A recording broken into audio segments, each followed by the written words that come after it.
இன்றைய தினம் பதவியேற்ற தமிழக முதலமைச்சர் ஜோசப் விஜய் அவர்களுக்கு ஈழத்தமிழ் மக்கள் சார்பில் தமிழ் தேசிய பேரவை கோரிக்கை கடிதம் ஒன்றை அனுப்பியுள்ளது. அக்கடிதம் பின்வருமாறு அமைகிறது. மாண்புமிகு சந்திரசேகர் யோசப் விஜய், முதலமைச்சர் தமிழ்நாடு. மாண்புமிகு முதலமைச்சர் அவர்களுக்கு ஈழத்தமிழ் மக்களின் சார்பாக தமிழ் தேசிய பேரவையின் கோரிக்கை. நடைபெற்று முடிந்த தமிழ்நாடு சட்டசபை தேர்தலில் பாரிய சாதனையை முதல் தடவையிலேயே நிலைநாட்டி தமிழ்நாட்டின் முதலமைச்சராக தாங்கள் பதவியேற்றுள்ளமையிட்டு தமிழ் தேசிய பேரவையினராகிய நாம் மீளவும் எமது வாழ்த்துக்களை தெரிவித்துக் கொள்கின்றோம்.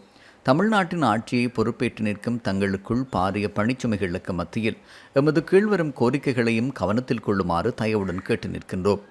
ஸ்ரீலங்கா அரசு ஈழத்தமிழ் மக்கள் மீது அரங்கேற்றிய தமிழின வழிப்பை நிறைவுகூறும் வகையில் கடந்த 2009 பின்னர் ஆண்டுதோறும் மே 18 முள்ளிவாய்க்கால் இனவழிப்பு நாளாக ஈழத்தமிழ் மக்கள் பிரகடனம் செய்து அந்த நாளில் முள்ளிவாய்க்காலில் பல்லாயிரக்கணக்கானோர் ஒன்று கூடி நினைவு கூர்ந்து வருகிறார்கள்.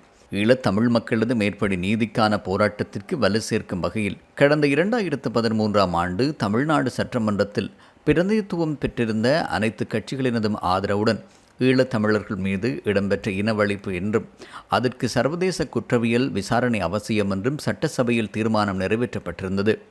அந்த நேரத்தில் தங்களது கட்சி நிறுவப்பட்டிருக்கவில்லையாயினும் அதன் பின்னர் தமிழக வெற்றிக் கழகம் தோற்றம் பெற்று அதன் முதலாவது தேர்தலில் பெருவெற்றி ஈட்டி தாங்கள் முதலமைச்சராக பதவியேற்றுள்ளீர்கள்.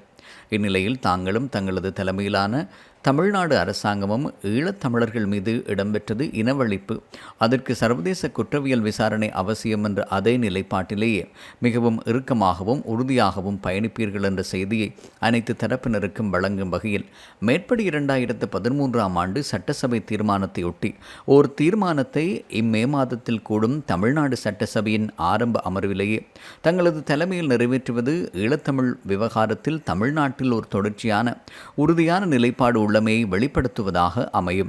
அதன் மூலம் ஈழத்தமிழினம் மீது நீங்கள் காட்டும்